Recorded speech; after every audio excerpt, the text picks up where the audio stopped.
Hey guys, LevelCap here. Today I've got an episode of Loadout, the series where you guys, the viewers, get to pick a gun and customization for me to use. The way you do this is you leave a comment letting me know what kind of weapon and accessories you'd like me to run with, and I will pick one of the top rated comments for next week's episode. Today's top comment comes from Tristan Erno. He says, German SWAT team loadout, the UMP-9 with reflex sight, no barrel, or a suppressor, ergo grip, laser sight.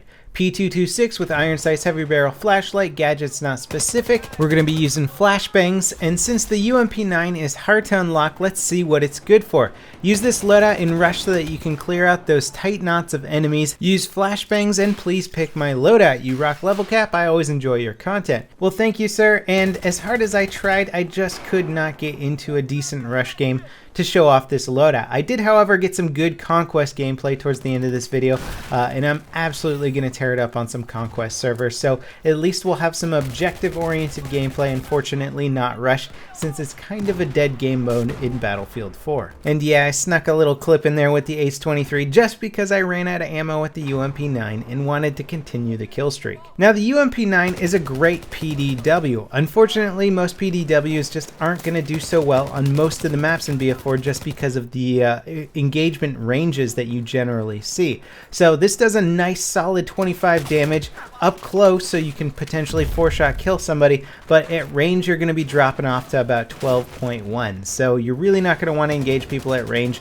Rush game modes can work if you can get in close quarters.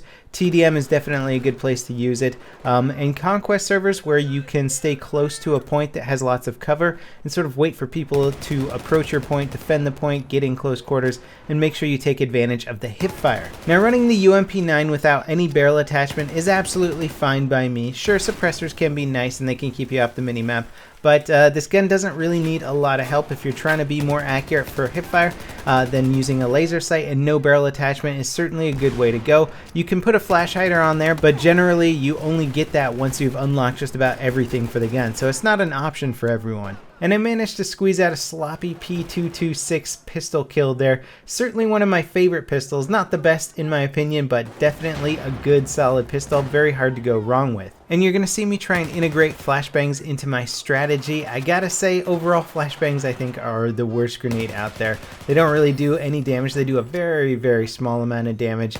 And then the flash effect is usually very, very small. So you'll get hit markers thinking that you flashed somebody, you've blinded them, and you'll run in, and it could be like a partial flash. It could only last for a split second to the point where you run in and you're basically completely visible again. So don't really pay too much attention to the hit markers on the flashbang other than they can tell you where somebody is. Don't believe for a second though that they can't see you. In fact, when I'm playing against somebody with flashbangs and I see one come around the corner and it only gets me partially, you can almost guarantee that somebody's going to be popping around that corner in the next second. So it just basically tells your opponent when you throw one that they should be on their toes and to prepare for an attack. Now let's pop open the stats from Synthic.com and take a look at what the UMP-9 is really built for. It's got a great reload time of 1.85 seconds. Can't complain there. I love short reload time weapons because they allow you to be really fast-paced in close quarters. You don't have to hide behind things for a long time waiting for the reload. It allows you to stay aggressive, and honestly there's nothing worse than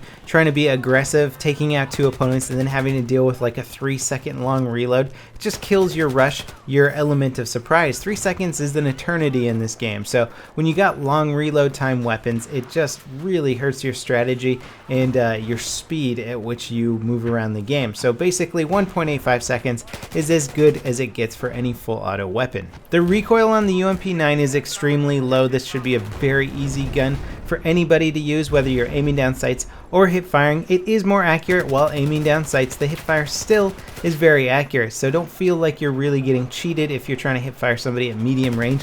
Your accuracy is going to be almost identical to aiming down sights. And that is of course assuming that you're running a laser sight on here, which I highly recommend. Not using laser sights on PDWs really robs them of some of their best attributes, which is the hip fire potential. Now, you got to get used to turning off your laser sight on big open Conquest oriented maps or even rush game modes, and here's a short clip of rush game mode where we kept kept getting dominated by an instant vehicle spawn AA tank, which was really no fun to play against. But just turn off your laser sight when you're crossing big open areas and you don't expect to see somebody in extreme close quarters. It's just going to pop you out from the background, making you an easy target to see. And frankly, turning off your laser sight isn't something that only high level players can really do. Anybody can do it. It's just a matter of reminding yourself that you need to do it. Hit that flashlight button, turn it off, and turn it back on when you get into those close quarter areas. Now we're playing some Conquest on Siege of Shanghai. I'm making a point not to get into any vehicles this game and just to play the engineer class with the UMP-9.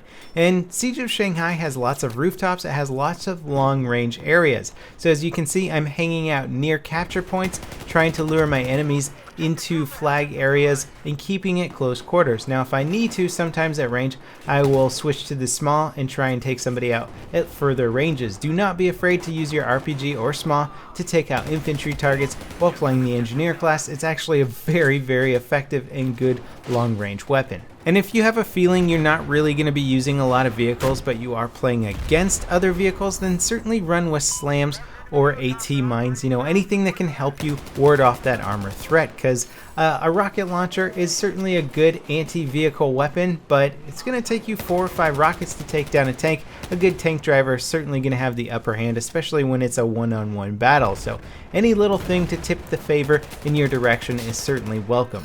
Now, Siege of Shanghai is certainly a great Conquest map. I think it was very smart of EA to sort of use this as its feature map when demoing the game, because the strategy here is really top notch, especially when the skyscraper's up. It allows for a lot more fun gameplay. Once the skyscraper comes down, I'm not as big a fan of the map, but going for your opponent's capture points, basically going across the river towards the points that are closest to your enemy spawn, is a really great way to sort of throw them off, and you're going to be able to catch all of their armor as it's coming out of their spawns. If you can keep them from crossing that bridge, then basically the rest of your team has a much better chance of holding points with fewer numbers, or letting your armor control the points on their own side and the point in the center. So it's very good to try and push across the river, push the fight towards your enemy's deployment. It's going to basically free up things in your own deployment. Now obviously in a big 64 player game, you got a lot of players doing a lot of different things, so there's much more to it than that. Vehicles play a huge part on these maps,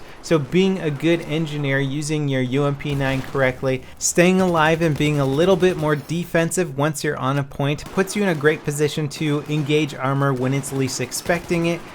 Staying more defensive on points like this mall for example is a great place to hide, and forcing the armor to push up closer is a great way to take it out very quickly, because sometimes the armor gets aggressive if it's not seeing any targets at range, comes in closer, and you're able to hit it with like 3 or 4 rockets from a couple of engineers very quickly and take it out. Now how does this loadout fare overall? I know we're kind of doing a thematic loadout here, and sometimes those thematic loadouts don't really offer much of a tactical benefit, but in this case I would say the UMP-9 SWAT loadout is very, very effective.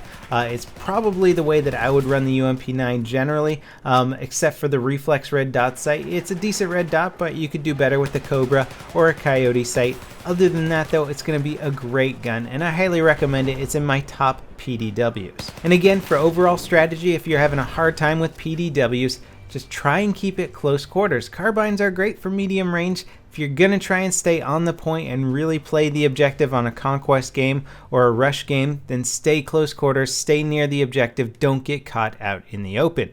As always guys, thanks for watching. Don't forget to leave your comments for next week's episode, and I'll see you next time. This is LevelCap signing off.